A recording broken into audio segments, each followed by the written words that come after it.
अब नेक्स्ट बात करते हैं हम लोग। तो अब देखते हैं कि हम लोग किस एलिमेंट पे CSS अप्लाई करना चाह रहे हैं। दैट मीन्स हम लोग कैसे, क्योंकि हमारे पास बॉडी के अंदर बहुत सारे एलिमेंट होंगे और अगर आप प्रोजेक्ट लेवल पे बात करोगे तो कई सारे एलिमेंट होंगे, क्योंकि बहुत सारे पेजेस होंगे और पेजेस के अंदर बहुत सारे एलिमेंट होंगे। तो हम लोग सपोज आपके प्रोजेक्ट में 10 पेजेस हैं, तो हम लोग किस एलिमेंट पे CSS अप्लाई करना चाहते हैं उसको कैसे पकड़ेंगे, दैट मीन्स सेलेक्ट करेंगे।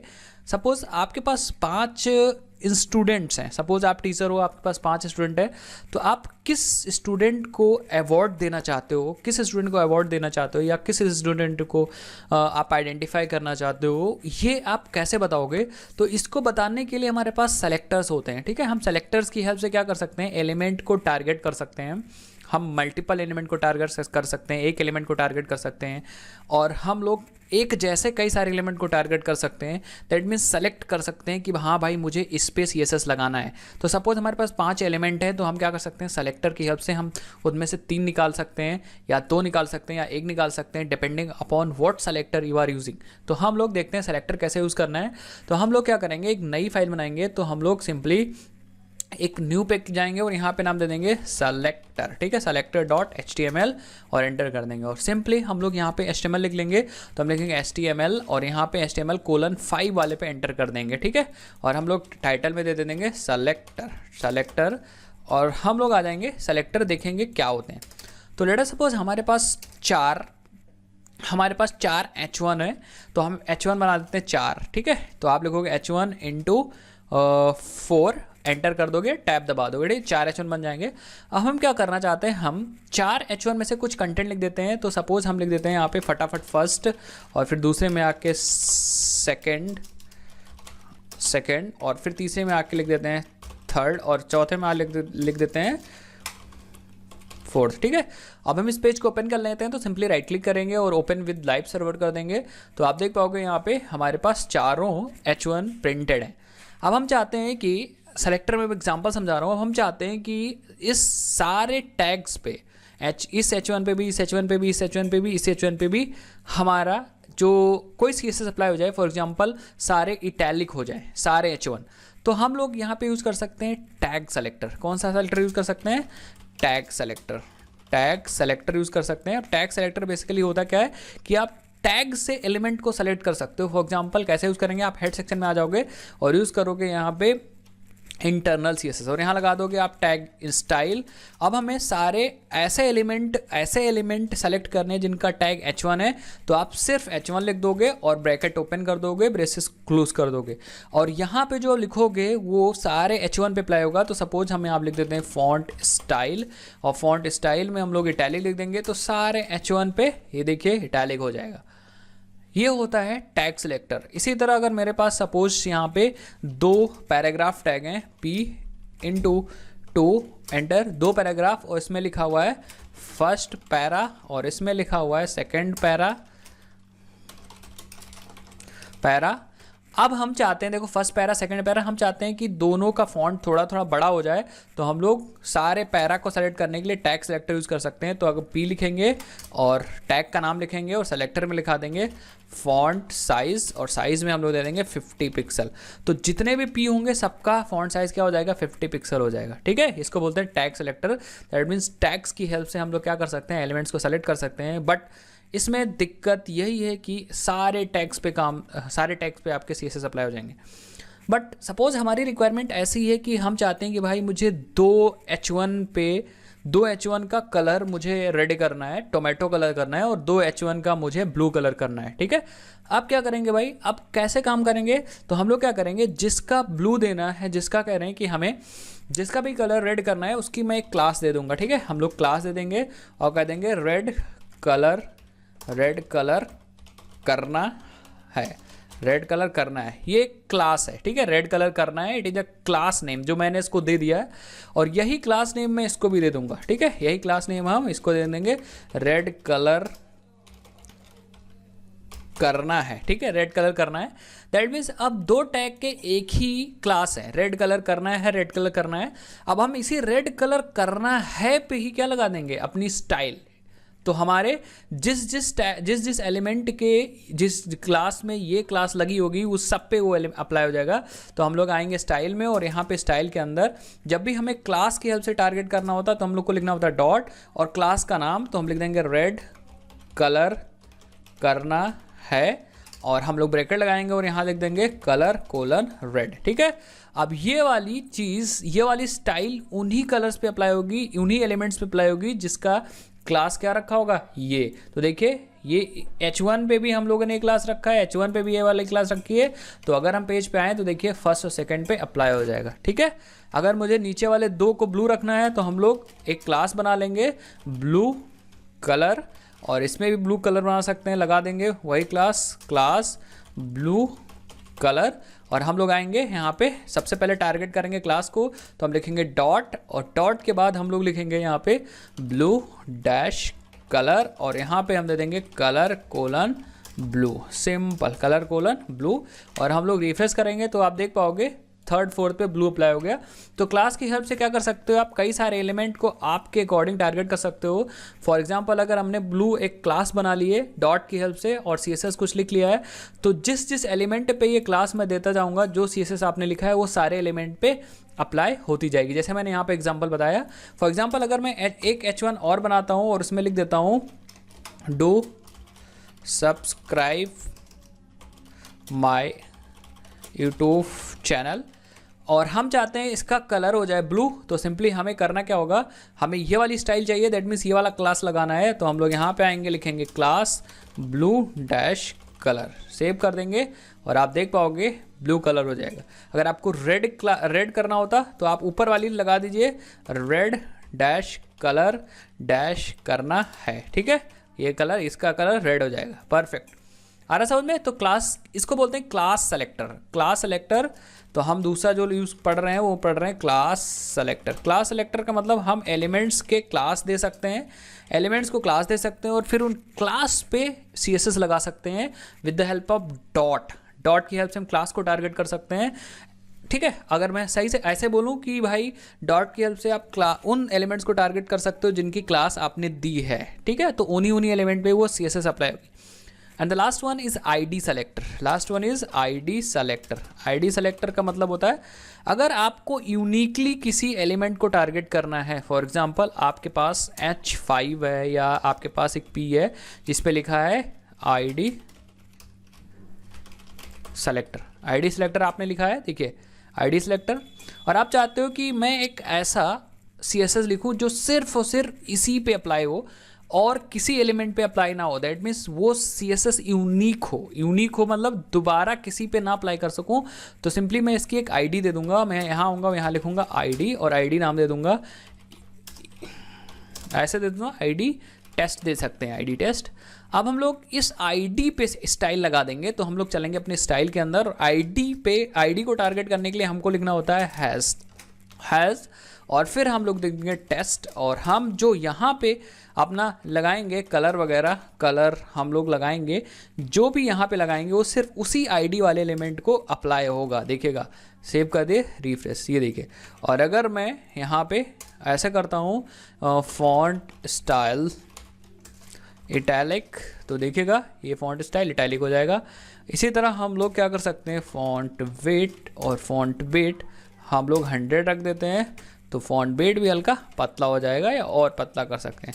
दैट मीन्स हम 3 तरह के एलिमेंट्स को टारगेट कर सकते हैं। सबसे पहला एलिमेंट है टैग सेलेक्टर, टैग से सारे एलिमेंट्स को टारगेट कर सकते हैं। दूसरा सेलेक्टर है क्लास सेलेक्टर, हम उन्हीं डॉट की हेल्प से हम उन्हीं क्लास के सेलेक्टर को हम उन्हीं एलिमेंट्स को टारगेट कर सकते हैं जिनकी हमने क्लास दे रखी हो with the help of class selector, कुछ इस तरीके से। और थर्ड ID सेलेक्टर की हेल्प से हम लोग यूनिक एलिमेंट्स को टारगेट कर सकते हैं।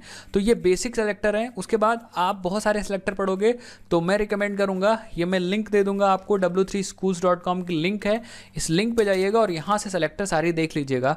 किसी को याद नहीं रहते हैं सेलेक्टर्स, ठीक है, तो आप यहाँ पे जाइएगा, गूगल पे जाइएगा और सिंपली लिंक टाइप कर दीजिएगा और ओपन कर लीजिएगा। तो यहाँ पे सेलेक्टर है, बेसिकली बहुत सारे सेलेक्टर होते हैं, combinator selector, pseudo class selectors, attribute selector, आप यहाँ से स्टडी करिए। बट अभी आप बिगिनर हो तो मोस्टली सारा काम इसी से हो जाता है, और हम लोग भी सारा काम इसी से करते हैं। तो tag selector, class selector, ID selector is important. Otherwise मैं अगर आपको आगे जानने की ज़रूरत होगी तो मैं उसका लिंक में, तो मैं डिस्क्रिप्शन बॉक्स में उसका लिंक दे दूंगा, आप जाके उस पर देख लीजिएगा। तो बॉक्स मॉडल देखते हैं क्या होता है। तो बॉक्स का मतलब होता है जब फ्रेंड हम कोई HTML की कोडिंग करते समय जब हम कोई लेआउट बनाते हैं तो उसको कंसिडर किया जाता है एक तरीके का बॉक्स। फॉर एग्जांपल आप बॉक्स बना रहे हो, उसके अंदर कोई कंटेंट रख रहे हो, तो उसका एक मॉडल देखने जा रहे हैं कि उसको उसमें क्या क्या चीज़ें होती हैं और हम कैसे उसको चीज़ को समझ सकते हो। तो फॉर एग्जांपल आप एक बॉक्स बनाते हो, कुछ ऐसा बॉक्स बना रहे हो, ठीक है, ये बॉक्स बना रहे हो। अब इस बॉक्स को बना सकते हो with the help of div tag और any other tag which has display block, ठीक है। तो हम लोग एक बॉक्स सपोज बना लिए, इसको मैं अभी प्रैक्टिकल भी समझूंगा। तो सबसे पहले अभी हम लोग समझते हैं कि इस बॉक्स का मॉडल क्या है, मतलब इसके अंदर कौन कौन सी चीज़ें हैं जिसको हम लोग समझ सकते हैं, और हम लोग अगर उन पर फोकस करते हैं तो हम लोग की डिज़ाइनिंग बहुत अच्छी हो जाती है। देखते हैं। तो सबसे पहले जब आप कोई बॉक्स बनाते हो तो this is consider as your box. तो ये हमारा एक बॉक्स है, तो मैं यहां पे लिख दूंगा बॉक्स, ठीक है, ये बॉक्स है। मेन कंटेंट यहां पे होता है, दिस इज योर कंटेंट। आप यहां पे कंटेंट लिखोगे, यहां पे कंटेंट लिखोगे। अब बात आती है कौन कौन से कंटेंट आप यहां पे लिखोगे। तो कंटेंट का मतलब क्या होता है? कंटेंट का मतलब होता है इस बॉक्स के कंटेंट की जगह पे आप कोई टेक्स्ट लिख सकते हो। जैसे मुझे लिखना है hello this is my book, तो हम यहाँ पे लिख सकते हैं hello this is my book, या और भी कंटेंट है तो ऐसे लिख सकते हैं, ठीक है। उसके बाद अगर मुझे कोई इमेज की ज़रूरत होगी तो हम इसके अंदर इमेज भी रख सकते हैं, और कंटेंट में हम लोग टेक्स्ट इमेज दोनों साथ में भी रख सकते हैं, ठीक है। तो content are the content where the text and images appear, यहाँ पे टेक्स्ट और इमेजेस आएंगी। उसके बाद ध्यान से देखिए, ये जो होता है रेड कलर का मैंने बनाया हुआ है, रेड कलर का बॉक्स, ये जो है इसकी जो विड्थ है दिस इज योर बॉर्डर, ठीक है। ये चीज़ जो है वो so this is your border, इसकी जो विड्थ है यहाँ पे ये चीज़, और इसके अंदर की डिस्टेंस जो ये चीज़ है ये दिस इज योर पैडिंग, ठीक है, ये हमारी पैडिंग है। और ऊपर वाली डिस्टेंस जो होती है वो हमारी मार्जिन होती है, मार्जिन। और रेड कलर का जो चीज़ लिखा है वो तो बॉर्डर है ही, जो इसकी विड्थ है ये। तो याद रखिएगा कभी आप कोई ऐसा बॉक्स बनाते हो तो अंदर की चीज़ होती है कंटेंट, और बॉक्स के अंदर वाली डिस्टेंस होती है पैडिंग, और बॉक्स से ऊपर वाली डिस्टेंस होती है मार्जिन, ठीक है। अब ध्यान से देखिए, ये वाली ऊपर वाली डिस्टेंस है मार्जिन, तो अगर ये टॉप पे है तो इसको हम लोग बोलते हैं मार्जिन टॉप, इसको हम लोग बोलते हैं मार्जिन टॉप। और यहाँ भी जो बॉर्डर के बाहर वाली डिस्टेंस है उसको हम लोग बोलेंगे मार्जिन, बट ये राइट में है तो इसको हम लोग बोलेंगे मार्जिन राइट। अभी मैं बताऊंगा इसका यूज़ भी है जब आप मार्जिन सेट करोगे। फिर इसी तरह इसके बाहर वाली डिस्टेंस है, इसको हम लोग बोलेंगे मार्जिन, लेकिन ये नीचे है तो इसको हम लोग बोलेंगे मार्जिन बॉटम, मार्जिन बॉटम। और इसी तरह हम लोग लेफ्ट में ये मार्जिन होता है, और अगर लेफ्ट में है तो उसको हम लोग बोलते हैं मार्जिन लेफ्ट, मार्जिन लेफ्ट। अब पैडिंग के केस में भी यही है, पैडिंग के केस में जो बॉर्डर के अंदर वाली डिस्टेंस है ये पैडिंग होती है, बट ये राइट में है तो इसको पैडिंग राइट बोलते हैं। ये वाली डिस्टेंस पैडिंग है बट ये नीचे है तो इसको ऊपर है तो इसको बोलेंगे पैडिंग टॉप, और ये वाली डिस्टेंस लेफ्ट में है इसको बोलेंगे पैडिंग, तो इसको बोलेंगे पैडिंग लेफ्ट, इधर padding bottom and padding right. इस तरीके से हमारा बॉक्स मॉडल होता है। तो एक बार मैं आपको अच्छे से दिखा देता हूँ, और तो थोड़ा नीट एंड क्लीन। तो this is your basically a box model, ये हमारा बॉक्स मॉडल है जो मैं भी आपको समझा रहा था। आप देख लीजिए, यहाँ पे सबसे बीच में है content, this is your content, यहाँ आप लिखोगे कंटेंट एक्चुअली, या फिर टेक्स्ट इमेज लगाओगे और कंटेंट, और ये आपका बॉर्डर है जो रेड कलर का अभी हम लोग पढ़ रहे थे, ये आपका बॉर्डर है, दिस इज आवर बॉर्डर। और ये होती है बॉर्डर की विड्थ, बॉर्डर विड्थ, ठीक है। और इसके नीचे की डिस्टेंस है इट इज पैडिंग, और इस बॉर्डर के ऊपर की डिस्टेंस है इट इज मार्जिन, ठीक है। आप देख सकते हो यहाँ लिखा भी है margin, and this is border, this is padding, और यहाँ पे कंटेंट है। तो कभी भी आप कोई चीज़ बनाओ, यहाँ पे सपोज हमने बटन बना दिया, और बटन में अगर पैडिंग टॉप बढ़ाओगे तो ये डिस्टेंस बढ़ेगी, पैडिंग के ऊपर वाली डिस्टेंस, पैडिंग सॉरी, अगर मार्जिन टॉप बढ़ाओगे तो ऊपर वाली डिस्टेंस बढ़ेगी, और अगर पैडिंग टॉप बढ़ाओगे तो अंदर वाली डिस्टेंस बढ़ेगी। अगर आप मार्जिन लेफ्ट बढ़ाओगे तो ये वाली डिस्टेंस बढ़ेगी, और अगर पैडिंग लेफ्ट बढ़ाओगे तो अंदर वाली डिस्टेंस बढ़ेगी। इसी तरह पैडिंग बॉटम बढ़ाओगे तो अंदर वाली डिस्टेंस, मार्जिन बॉटम बढ़ाओगे तो बाहर वाली डिस्टेंस। इसी तरह राइट के लिए भी है, अगर मार्जिन दैट मीन्स बाहर वाली डिस्टेंस, पैडिंग मतलब अंदर वाली डिस्टेंस। तो ये चीज़ याद रखोगे बॉक्स मॉडल में, और इसका हम लोग यूज़ करेंगे। तो मैं क्या करता हूँ, आपको यहाँ पे दिखा देता हूँ एक ऐसा ही एग्जाम्पल लेके। तो हम लोग चलते हैं अपने एडिटर। तो हम लोग यहाँ पे एडिटर आ गए, और हम लोग सेलेक्टर वाला फाइल बना के रखे हैं। सेलेक्टर में हम लोग चीज़ें समझ सकते हैं। तो हम यहाँ पे लिख देंगे बॉक्स मॉडल एग्जाम्पल, और हम लोग क्या करेंगे, यहाँ पे हम लोग बॉक्स बनाएंगे। देखिए हम लोग CSS लगाना सीख गए। हम लोग क्या करेंगे, एक डिव बनाएंगे। डिव बना सकती है आपका बॉक्स, और इस डिव का एक क्लास दे देंगे, क्योंकि हम क्लास के थ्रू टारगेट करना चाहते हैं। तो हम लिखेंगे क्लास, और नाम दे देंगे इसका कंटेनर, क्लास कंटेनर। अब हम लोग आएंगे अपने ऊपर यहाँ पे, क्योंकि हम लोग लगाने वाले हैं inline CSS, sorry internal CSS। तो हम लोग क्लास को टारगेट करना है, तो हम लिखेंगे डॉट और लगा देंगे यहाँ कंटेनर। ठीक है, कंटेनर। अब ध्यान से देखिएगा, कंटेनर बन गया। अब हम लोग क्या करते हैं, सबसे पहले इसकी विड्थ सेट करते हैं। तो हम लिखेंगे विड्थ, और विड्थ में हम दे देंगे 500 पिक्सल। इसी तरह हम लोग दे सकते हैं हाइट, तो हम लोग दे देंगे हाइट में दे देंगे हम लोग 500 पिक्सल। बट अभी दिख नहीं रहा होगा, क्योंकि जो कंटेनर जो बॉक्सेस होते हैं वो बाय डिफ़ॉल्ट इनविजिबल होते हैं। ठीक है, बॉक्सेस हमेशा बाय डिफ़ॉल्ट इनविजिबल होते हैं। तो हम लोग इनको विजिबल करते हैं। विजिबल करने के लिए या तो आप इनका बैकग्राउंड रख दीजिए। तो फॉर एग्जांपल अगर हम बैकग्राउंड रख देते हैं टोमेटो, तो देखिएगा ये विजिबल हो जाएंगे। ये देखिए 500 बाय 500। इनका बॉर्डर भी हम लोग रख सकते हैं, या अब टोमेटो को हटा के, बैकग्राउंड को हटा के बॉर्डर सेट कर देते हैं। बॉर्डर सेट करना मैंने बहुत बार सिखाया। आप लिखिए बॉर्डर, और बॉर्डर में कितने मोटाई का बॉर्डर चाहिए, तो हम लिख देंगे 2 या 5 पिक्सल। और सॉलिड चाहिए मुझे, क्योंकि अभी चीज़ें मुझे समझनी है। सॉलिड चाहिए। उसके बाद कलर दे दीजिए, कलर टोमेटो दे दीजिए, या सैंडी ब्राउन दे दीजिए। देखेंगे, देखिए ये हमारा बॉक्स है। ठीक है, हम थोड़ा सा इसका बॉर्डर विड्थ और बढ़ाते हैं। तो अगर मैं इसको बढ़ाता हूँ बॉर्डर विड्थ, सपोज 50 दे देता हूँ, तो आप देख पाओगे बॉर्डर विड्थ ये रही बॉर्डर विड्थ, परफेक्ट।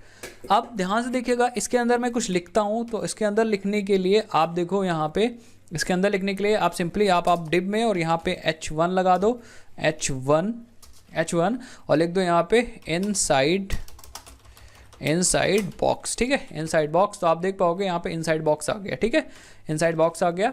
अब हम लोग पैडिंग और मार्जिन देखते हैं। तो फॉर एग्जांपल अगर हम मार्जिन टॉप सेट करते हैं, ठीक है, अगर हम मार्जिन टॉप सेट करते हैं या मार्जिन टॉप सेट कर देते हैं, तो ये टॉप से डिस्टेंस है। दैट मीन्स पैडिंग इस मार्जिन के ऊपर वाली, ये वाली डिस्टेंस। और फॉर एग्जांपल अगर मैं यहाँ पे 100 दे देता हूँ, 100 पिक्सल, तो आप देखोगे कि यहाँ पे ये वाली डिस्टेंस बढ़ जाएगी, इसके ऊपर वाली। ये देखिए ये डिस्टेंस बढ़ गई। अगर आप मैं इसको बढ़ाता हूँ, सपोज 300 देता हूँ, तो आप देखिएगा टॉप वाली डिस्टेंस ये देखिए ये बढ़ रही है। अगर आप 400 दे दो तो ये बढ़ रही है। बट अगर यहाँ पे अगर आप पैडिंग टॉप लिख दोगे तो अंदर वाली डिस्टेंस, पैडिंग टॉप में इनसाइड बॉक्स वाली डिस्टेंस बढ़ेगी। देखिएगा मैं लिख देता हूँ पैडिंग डैश टॉप, और पैडिंग टॉप में अगर मैं 400 पिक्सल दे दूँ, तो आप देखोगे कि ये देखिए 400 पिक्सल ये वाली डिस्टेंस बढ़ गई।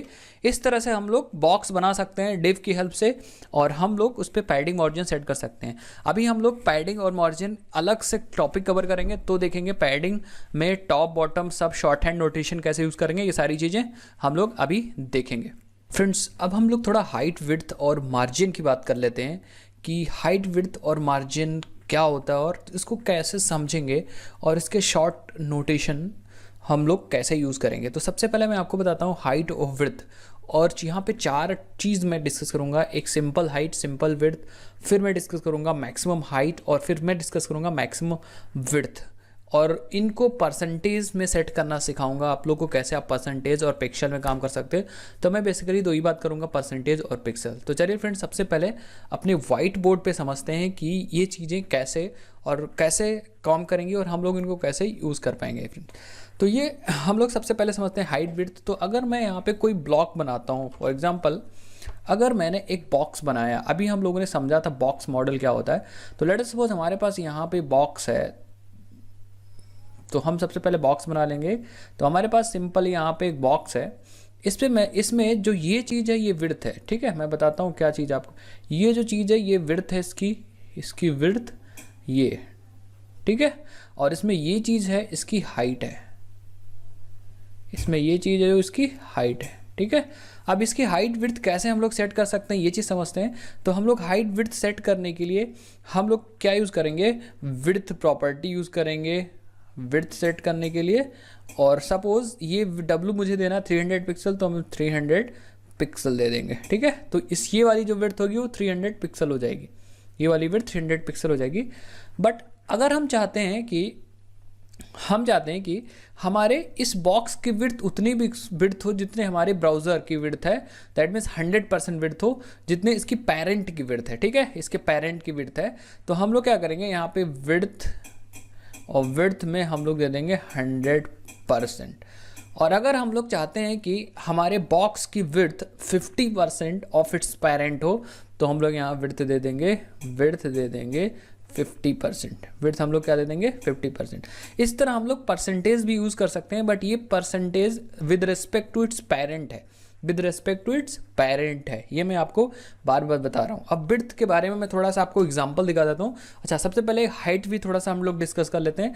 तो हाइट भी एग्जैक्टली ऐसे ही सेट कर सकते हो। हाइट सेट करने के लिए आप यूज़ करोगे हाइट, और हाइट में भी आप पिक्सल में वैल्यू सेट कर सकते हो। और भी यूनिट्स हैं बट ज़्यादा पिक्सल यूज़ होता है।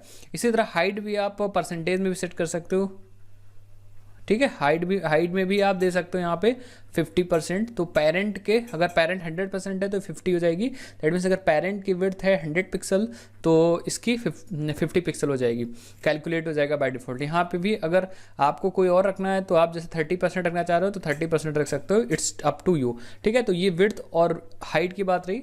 अब हम थोड़ा इसको प्रैक्टिकल कर लेते हैं। तो हम लोग ये सारा प्रैक्टिकल समझने के लिए एक नई फाइल बनाएंगे। तो हम लोग क्या करेंगे, यहाँ नई फाइल पे क्लिक करेंगे और हम डालेंगे example.html, ठीक है, HTML।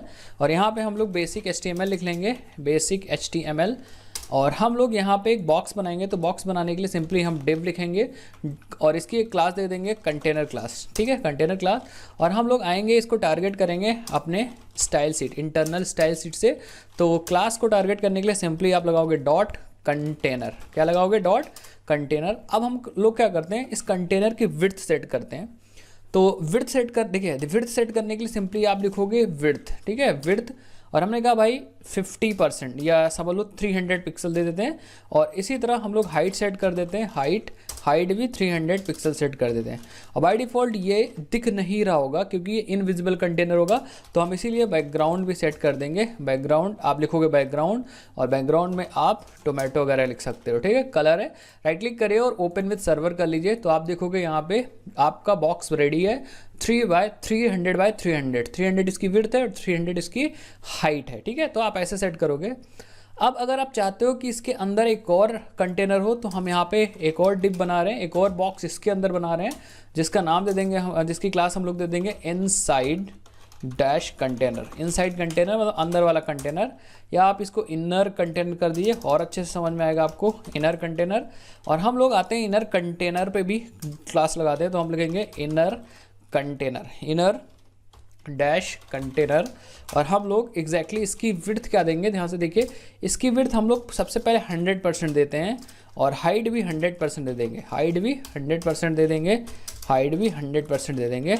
और इसका बैकग्राउंड हम रख देंगे ब्लू, क्या रख देंगे, बैकग्राउंड रख देंगे ब्लू। तो अब इस अंदर वाले कंटेनर की विड्थ 100% होगी, मतलब जितनी विड्थ इसके पेरेंट की है, दैट मीन्स जितनी कंटेनर की है, दैट मीन्स इसकी भी विड्थ 300 पिक्सल हो जाएगी और हाइट भी 300 पिक्सल हो जाएगी।